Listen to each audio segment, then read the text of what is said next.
So now a loss to Motherwell, what positives can you take from it? I think the way we played, we had a lot of good play. We created numerous opportunities. We stood up to a really physical team.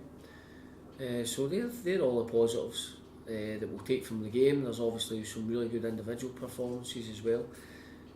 And having looked at the game back, we just need to be better in that final third. When you have those opportunities, it's so important that you take them. So it was a real disappointment that we didn't pick up any points at all, considering what we'd put into the game. So looking at the match tomorrow, you guys have faced Queen of the South before. Are you fitter and sharper this time to face them?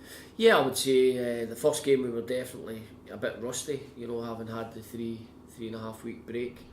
We still got to give Queen of the South credit. They came and played well. Going to Palmerston's always difficult. It's a club I managed, and I know how difficult it is. You've obviously got to handle their surface as well. So which their players are used to and we aren't, but it's not an excuse. You've just got to go there and make sure that you pick a team that can win the game. And how are the injuries looking? Are you still looking pretty light in defence, or? Yeah, well, obviously we've got a couple of concerns from Saturday's game, and hopefully they'll be okay. But it's the two of the new signings can't be involved because obviously they weren't signed before the first game, so that leaves us a wee bit short. So we've just got to go with what we've got. Do you feel you're a wee bit unfortunate on Saturday with the penalty when it went against you? No, it's 100% penalty. It was just a poor decision, to make the challenge, but it's a definite penalty. So no, not at all.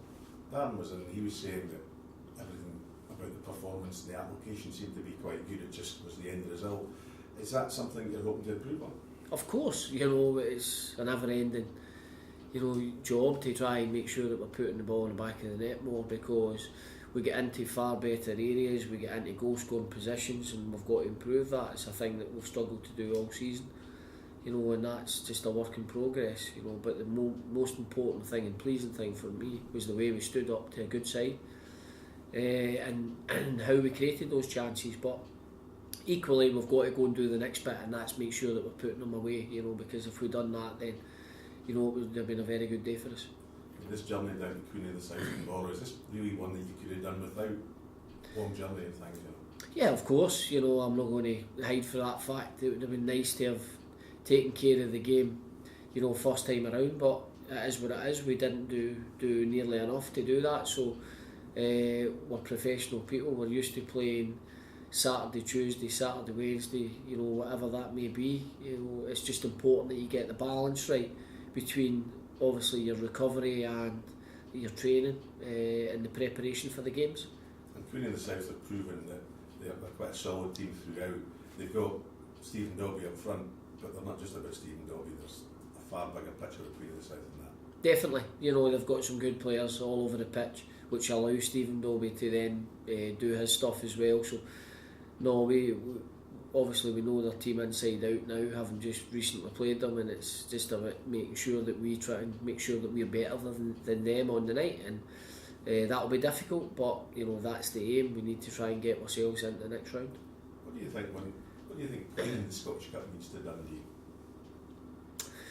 Well, it's our biggest cup competition, and we want to make sure that we're getting ourselves into that next round. You always want to do well in your biggest competition, and we're no different from any other club, and it's always nice for the fans if you can go on some sort of cup run. So, the challenge for us is to make sure that we're getting ourselves into the next round. You yourself have had the fortunate position of being a cup winner, as have several players that are in your changing rooms. Is that something that could be conveyed to the players about what it actually feels like on the day to stand there at Hampden with the cup in your hand? Well, I certainly think the experience, that some of the players have got, and myself, then, that doesn't harm the situation, but we'll not be preaching to them it's a great feeling to stand at Hampden. It's about getting into the next round. The biggest thing with cup competitions is you make sure that you just take it a game at a time. And we've got a very tough fixture, so let's try and make sure that we go and get our work done and put on a performance that's good enough to win the match. Do you have any other team news? No, the status quo is just the same. Obviously, Horsfield and Haydenus can't be involved. Davis, Jack Hamilton and Josh Meekins are all obviously long-term casualties.